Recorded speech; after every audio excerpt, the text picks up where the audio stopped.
झारखंड में सबकी नजरें अब एक बार सहायक पुलिसकर्मियों पर टिकी हुई हैं। सहायक पुलिसकर्मी भी बेसब्री से सरकार के फैसले का इंतजार कर रहे हैं। कैबिनेट की बैठक शुक्रवार को हुई थी, उसका उन्हें बेसब्री से इंतजार था। उन्हें उम्मीद थी कि उस दिन उनका काम हो जाएगा, सरकार की तरफ से उन्हें अवधि विस्तार दे दिया जाएगा, नोटिफिकेशन जारी कर दिया जाएगा। लेकिन एक बार फिर वो हताश निराश हो गए और उनके चेहरों पर उदासी साफ देखी जा सकती है। और अब क्या स्थिति है, अब उनकी क्या रणनीति है, क्या सरकार से कोई बातचीत हुई है, जानने के लिए सीधे रुख करेंगे अपने संवाददाता अमित का।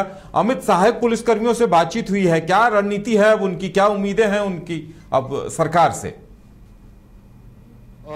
जब 29 अगस्त को कैबिनेट की बैठक होती है और कैबिनेट की बैठक पे तमाम जो झारखंड के 2200 सहायक पुलिसकर्मी हैं उनकी निगाहें टिकी हुई थी, लेकिन कैबिनेट में उनकी जो मांग है वो पारित नहीं होने के बाद वो काफ़ी निराश हो गए, हताश हो गए। लेकिन एक बार फिर से उन्होंने सुदेवी सोनू जो जेएमएम के विधायक हैं उनसे बात किया और बात करने के उपरांत उन्होंने जो सुदेवी सोनू जो विधायक है उन्होंने उन्हें आश्वासन दिया है कि इस कैबिनेट में आपकी बात नहीं हो पाई, लेकिन अगले कैबिनेट में हमारी कोशिश है कि आपकी जो मांग है वो श्योर पूरा हो ही जाएगा। उन्होंने साफ तौर पर कहा है कि टेक्निकल इशू की वजह से इस बार के कैबिनेट में आपकी जो भी मांगे थी उस चीज़ को लेकर के कोई भी पहल नहीं हो पाया, लेकिन जो अगला कैबिनेट बैठक होगा उसमें कहीं ना कहीं आपकी जो मांग है उसे वो पूरा होना तय है।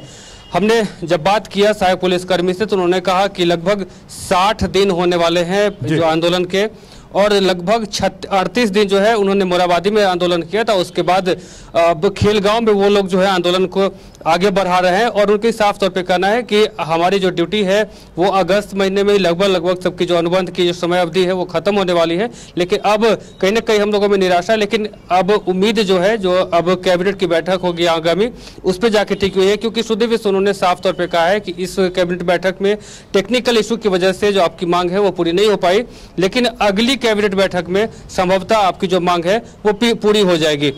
और उसके बाद उन्होंने ये भी कहा कि हमने बात भी किया है, बड़े अधिकारियों से बात किया है, यहाँ के जो डीजीपी हैं उनसे भी बात किया है और उनसे आग्रह किया है कि जो हम लोग अभी ड्यूटी पे नहीं है तो जो हमारी जो कार्य है क्षेत्र है फिलहाल हम अभी उस पर अवेलेबल नहीं है। तो इसको लेकर के अब कहीं ना कहीं इन लोगों को एक उम्मीद है कि जब आगामी जो कैबिनेट बैठक होगी उस कैबिनेट बैठक में इनकी जो मांग है वो पूरी हो जाए शायद। बिल्कुल, यानी उम्मीद पे दुनिया कायम है, इसी को अभी वो सहायक पुलिसकर्मी फॉलो कर रहे हैं। और अमित, लगता है कि अब अगर सरकार की तरफ से आश्वासन मिल रहा है, सुदेवी सोनू अगर कह रहे हैं तो जाहिर सी बात है ऐसे में मानना ही उनकी मजबूरी है। और देखिए, सबसे बड़ी बात विडंबना यह है कि उनकी ड्यूटी जो अवधि विस्तार वो नहीं हो पाया है। तो ऐसे में सवाल ये भी है कि वो अगर लौट कर जाते हैं तो कहाँ ज्वाइन करेंगे? अमित, ये भी तो एक बड़ा सवाल है।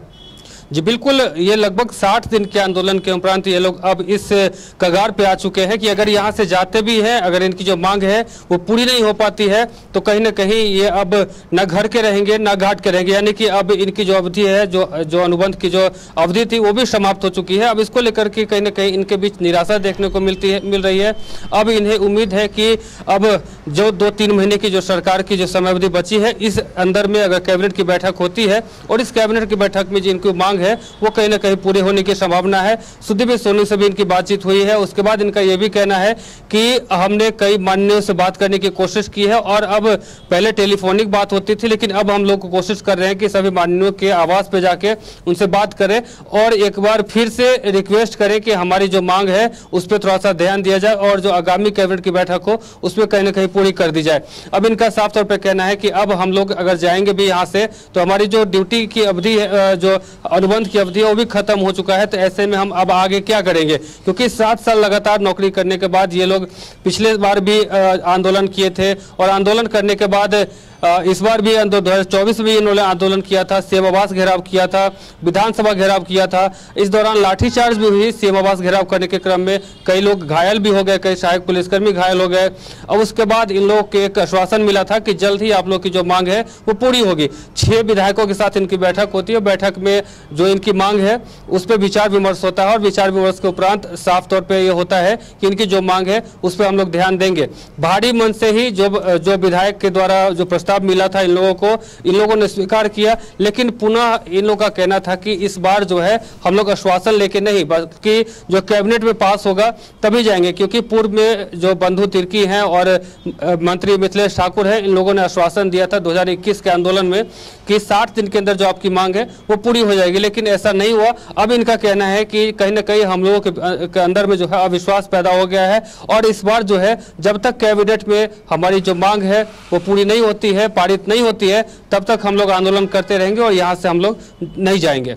जी अमित, हमारे साथ जुड़ने के लिए और तमाम जानकारी देने के लिए आपका बहुत बहुत धन्यवाद। तो अब देखने वाली बात यह होगी कि सहायक पुलिसकर्मी क्या निर्णय लेते हैं, सरकार उन्हें लेकर क्या निर्णय लेती है। उन्हें बेसब्री से अब आने वाले शुक्रवार या आने वाली कैबिनेट की बैठक का इंतजार है, जिसका उन्हें आश्वासन मिल रहा है।